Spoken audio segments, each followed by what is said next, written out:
Yo, it's Two Side Anime here, and today we are going to talk about the future and current strongest characters within the Boruto Tubu Vortex series. I have to establish the different power ceilings that took place within Boruto Next Generations and now in the current Boruto Tubu Vortex. Heck, we even have to look at the end of the war arc. From the start up to the conclusion of the Naruto war arc, two characters were established to being the strongest characters within the shinobi world. These characters were Naruto and Sasuke. We can admit by the end of the series, Naruto and Sasuke, after their final fight, were like gods compared to any other character within the verse. So going into Boruto Tubu Vortex, the power ceiling was adult Naruto and adult Sasuke. And I'm sorry, Madara fans, if you still believe in big 2024 going into big 2025 that Madara stands a chance against adult Naruto and Sasuke, you just need to accept you're probably delusional. Let me just explain what a power ceiling is real quickly before we move on in the video. A power ceiling is basically the strongest character within the verse,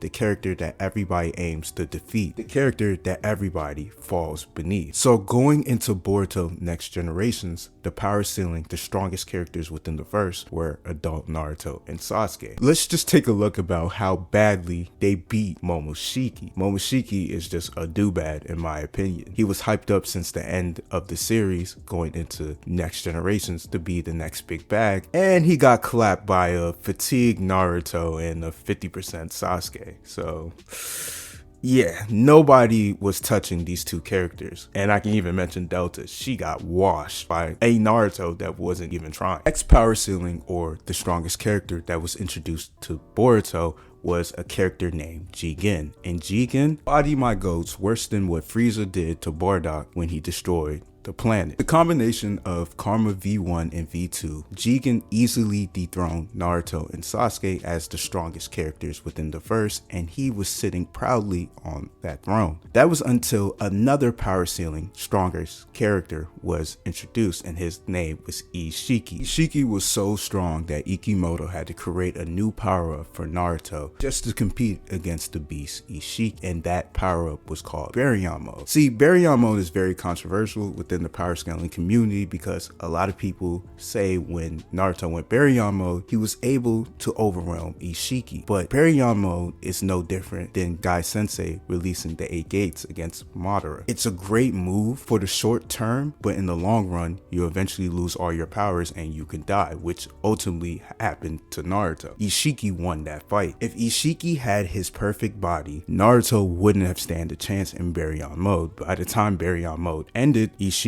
would have took the W. But since his body was already decaying, the powers or the radiation from Baryon mode sped up Ishiki's lifespan. Ishiki is suffering from the same thing that Kaguya suffered from in the power scaling community. She wanted to get her chakra back from Naruto and Sasuke to become her strongest version. We never saw Ishiki's strongest version because he was not able to take over Kawaki's body, but it was stated by Amado that if he would have gotten his hands on Kawaki, it would equate to the end of the world. After the GOAT Ishiki, there's a brand new menace, and his name is Jura. Jura has been established to be the strongest character in the Boruto verse. The various statements that back this fact up, like how Jura killed Boruto in multiple timelines, how if Jura gets mad, he will end the world, or how Kashin Koji advised the Leaf Village to treat him like a tourist when he comes to the Leaf Village. This just shows you how powerful Jura really is. When Jura hit Kawaki in the Boruto Tubu Vortex, he put that man to sleep. Then we found out that Kawaki had all his defensive stats raised to the roof. Kawaki's body is consisted of nanotechnology and scientific ninja tools that regenerate and heal his body.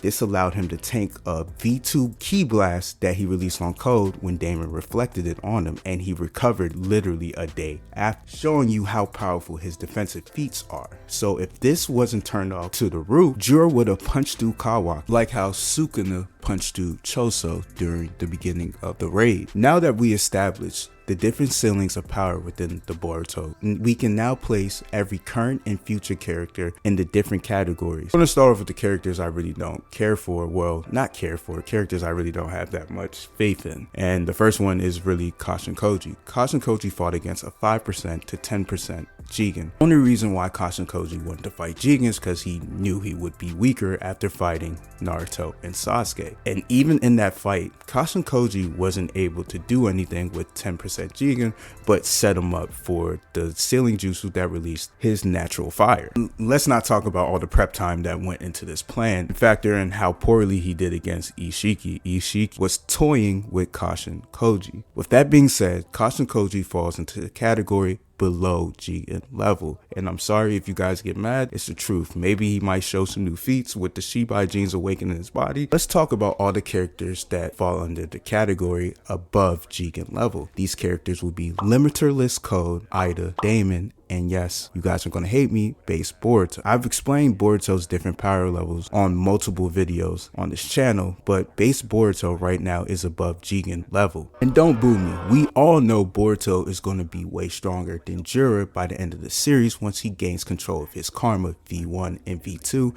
and awaken his Jogan. But as of right now, because of his situation with Momoshiki, he stays at the above Jigen level, which is an amazing feat for any character. He solos Shippuden. Damon stays in the same category because Damon hasn't displayed any feats for him to be considered stronger than Ishiki and Baryon mode. Naruto. Also, we gotta take into account that the threat on Ida's life, the Bug Senju, needs to be able to compete with Damon in a fight to even allow him to be portrayed as a threat. Let's talk about the characters that will be above Ishiki and Baryon mode Naruto.